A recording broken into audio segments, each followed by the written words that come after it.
Fala pessoal, mais um vídeo para vocês aqui no nosso canal, dessa maneira dinâmica, na tela do computador, lendo com vocês relatórios gerenciais de fundos imobiliários para cada vez mais vocês se habituarem com essa relação para com os fundos imobiliários, tá bom? Dessa vez trouxemos aqui um fundo que está bastante em evidência, um dos fundos mais antigos da Bolsa, o fundo KNR11, um fundo da Quineia, um fundo híbrido, onde ele caminha aí por alguns segmentos dos fundos imobiliários, e a gente vai conversar bastante sobre ele, o porquê que ele teve uma queda aí, tanto no final de 2020 quanto 2021, e a gente vai explicar todo esse movimento para vocês, tá bom? Então, já de antemão, peço para vocês, se inscrevam aqui no canal, ative as notificações, deixe o seu like, que isso ajuda muito a gente a crescer cada vez mais aqui no nosso canal, aqui nessa plataforma, tá bom? Então agora, sem enrolação, o nosso vídeo aqui é bem direto ao ponto, a gente vai ler com vocês, falar algumas informações sobre o fundo KNR11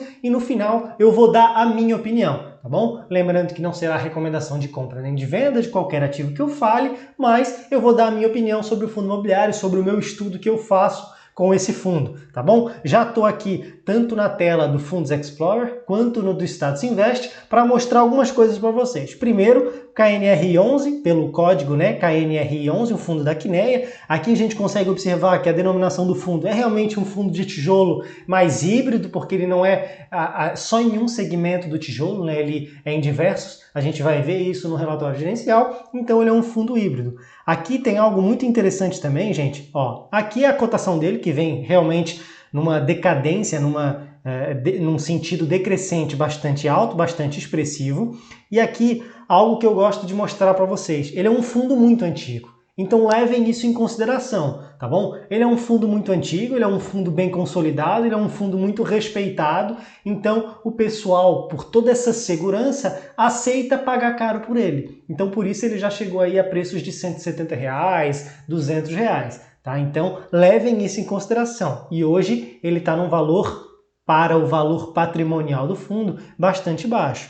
Ele entrega rendimentos desde 2010, então ele tem aí realmente essa segurança, essa robustez no quesito fundo imobiliário, tá bom? Aqui a gente consegue ver também que ele tem 20 ativos, ou seja, uma diversificação realmente bastante robusta, é respeitável. Ele é um fundo, como o HGLG, ele é um fundo bem diversificado, ele está aí em 3 estados, São Paulo, Rio de Janeiro, Minas Gerais.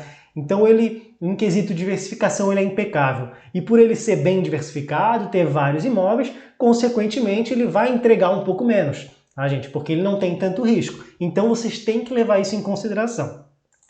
Agora, vindo aqui no Status Invest, ele está sendo negociado e por mais que a gente não utilize em fundos de tijolo essa premissa para precificar de fundos de papéis, de PVP, a gente utiliza o PVP mais para fundos de papéis, fundos e fundos, mas ele está abaixo do PVP. Isso é bastante difícil encontrar, ainda mais um fundo que é muito consolidado, um fundo que é muito respeitado como o KNRI. 0,94, ou seja, você comprando ele no quesito valor patrimonial, você está comprando com desconto de 6%. Então, no quesito PVP, ele está descontado, vamos dizer assim, com caixa de 1,10%, abaixou porque ele realmente teve 2 aquisições, e a gente vai ver isso no relatório gerencial. O último rendimento dele de 69 centavos também nos 2 últimos meses, 0,65, o que representa ali 0,43%, 44%. É baixo, porém a gente tem que levar tudo em consideração de que ele é um fundo consolidado,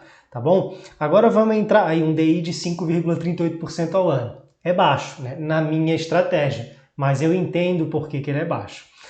Aqui entrando no relatório gerencial, de fato, e aqui tem todas as observações que a gente precisa para fazer um estudo do fundo imobiliário, já começa com uma notícia bem legal, que o fundo dispõe aqui que ele fez a aquisição de 20%, tá, das torres Ebony e Merble do complexo Rochaverá, tá bom? E essas 2 aquisições, ele diz aí a área bruta locável, o valor também que foi feita essa aquisição, vai ter uma renda mínima garantida de 20 milhões pelo prazo de 10 anos. Então vai ter essa renda média garantida aqui, e eles dizem isso aqui já na cabeça do relatório gerencial. Isso eu acho uma forma bastante interessante de conversar com o cotista, né? Aqui algumas informações de taxa de administração, início do fundo lá em 2010 e desde lá pagando dividendos, o que é algo respeitável, o gestor que realmente é a Quineia, mas aqui embaixo a gente começa a ter informações pontuais e que faz a gente entender o porquê que ele é híbrido, por exemplo. Ele caminha aí no setor logístico e no setor de lajes corporativas. Então, ele não tem só escritório, ele não tem só galpão logístico. Ele tem os dois, minimamente mais em logística, mas isso já torna ele um fundo híbrido.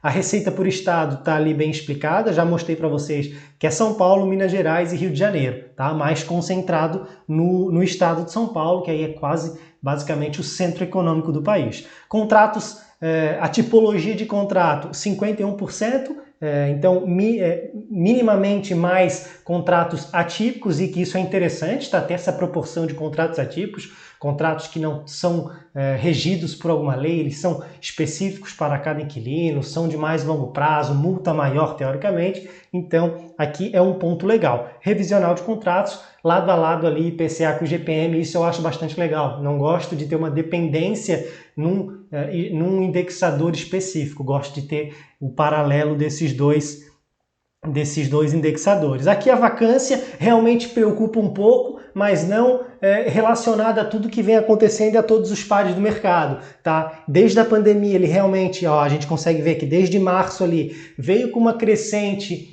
de vacância, tanto física quanto financeira, né? E isso faz com que o fundo sofra no curto prazo. É algo a se preocupar, se descabelar? Não. Muito se dá essa queda de 11% aí só nesse ano de 2021 pela essa incerteza que tem das lajes corporativas, né, gente? Todo mundo, a gente vê RECT, a gente vê XPPR, a gente vê HGRG, a gente vê Vino, a gente vê o próprio KNRI, fundos sofrendo muito, porque todo mundo desacredita de lajes corporativas, desacredita com a vinda do home office. Eu não acho que o home office veio para acabar com a laje corporativa, mas mais para selecionar realmente quais empresas vão ter e vão precisar de escritórios. Eu não estou totalmente pessimista com lajes corporativas, tá? Mas o mercado, de maneira geral, ele tem sofrido, empresas têm pedido rescisão, então a vacância física e financeira do fundo a gente tem que ficar dando uma olhada, tá bom? Aqui a gente vê que a vacância física é 10% de logística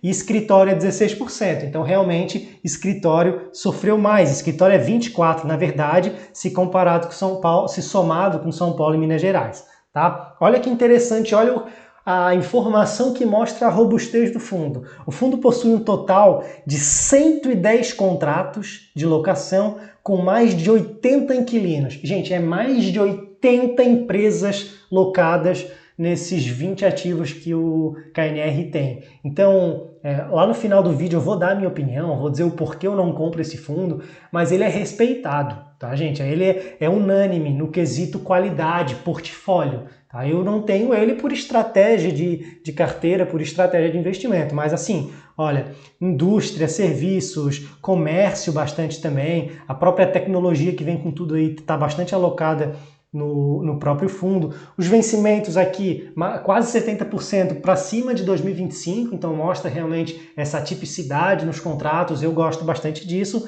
E aqui o cronograma revisional dos contratos, que basicamente está para 2021 e 2022. Tá? Aqui mostrando mais a fundo os imóveis do fundo. 11 imóveis de edifícios corporativos, escritórios, então 152.300 metros quadrados de área locável, né? Então realmente é bastante considerável os escritórios e por isso o fundo tem sofrido bastante também. Mas os galpões logísticos já chegaram com tudo no fundo e já estão tomando conta aí também, mais de 661.009 ativos de galpões, tá bom?